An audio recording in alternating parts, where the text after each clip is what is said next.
With the announcement of the Nintendo Switch 2, there will be a new Pokemon game eventually, meaning Generation 10 is coming. And in this game, I want to see a lot of changes, or at least new things. Today's video we're going to talk about that. But number 10 is I want a proper rival again. Too many times a rival has become a friend, somebody that supports us. I don't want that. I want somebody who is preying on a downfall, tries to actively fight you and hopes he actually wins.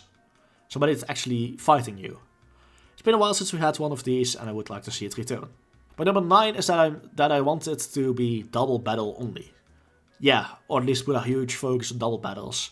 I think it's a more interesting format than 1 versus 1. It promotes a lot of different moves that normally don't see usage.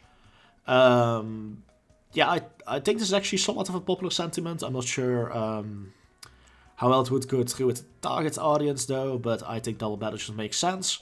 Especially with the move towards forced EXP sharing. Double battles just make sense. It gives you way more room for strategy and yeah, it's just a superior format to singles, I think.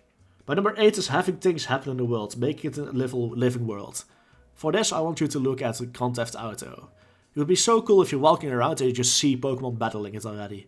And then if you jump in, it becomes either a 1v1, v1, so 3 people basically Mexican standoff. Or even a double battle where the 2 Pokemon will team up against you. Or you team up with a wild Pokemon against the other Pokemon. Make it a living world. It would be really cool if things actually happen outside of your own actions. Sadly, I don't think they'll ever do it, but it would be really cool.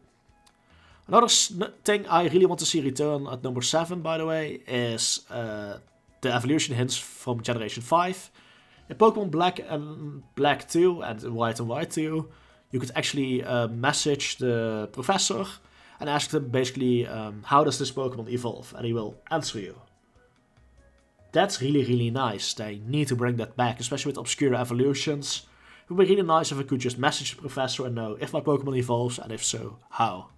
Because right now, if you see a new Pokemon that you haven't seen before, you honestly just have to go to Google and see how it evolves. Or hope and pray you somehow figured it out. And with how obscure that can be, it's almost impossible.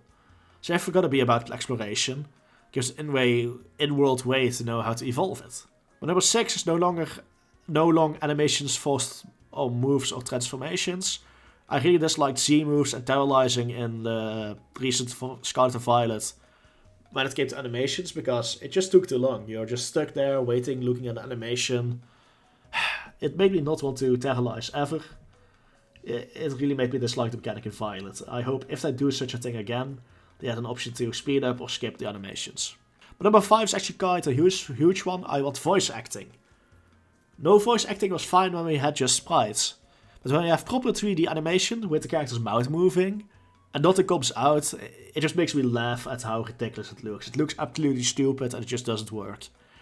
They can't just make a 3D character move its lips and not have any sound come out. Either make it generate noise or have proper voicing, but don't do the silence again, it just doesn't work. But number 4 is maybe a controversial one. I want them to go back to the pixel style. Go back to what we had with Soul Silver, with Platinum. Go back to that style. Stop it with all the tries to make 3D games. They cannot do it anyway. They don't have a talented team that can do that. Many games with this kind of retro style have succeeded. Unicorn Overlord comes to mind, Octopath Traveler, remakes of recent Dragon Quest games. They just have this cool looking 2D style on modern consoles that sell well, people want those. So do the same for Pokemon. If you can't do the proper 3D style, don't do it. Go back to a style you can handle. My number 3 is a very important one that I'm sure they will skip out on, and that's proper difficulty settings. Yeah, I just sadly don't think it happens, and that's a shame. They kind of tested around with the idea in Black and White too, but they never returned to it, and I think that's a shame.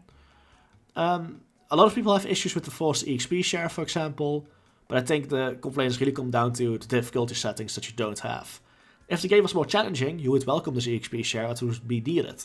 But right now the games are infamously too easy, and yeah, that's the real problem, I think. Not anything else. But number 2 is make cities more alive.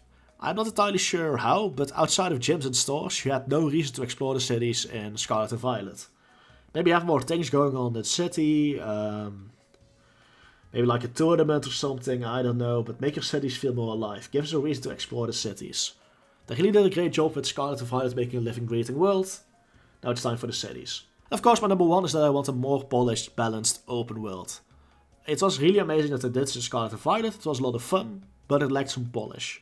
Add that polish in this new game. The level curve was quite rough in Violet. You had no set idea where to go next if you didn't use the internet for research. So it was very easy to either be underleveled or criminally overleveled, which makes the open world not work. There's a few ways to fix this, either some in-game guide to point you where you need to go next, or, I don't know, maybe just make them scale. You already had scaling rematch teams in previous games, so do the same if you're gonna run with an open world. So yeah, what's the thing you want to see in the next Pokemon game? Let me know down in the comments and I'll see you next time. Have a beautiful day. Goodbye.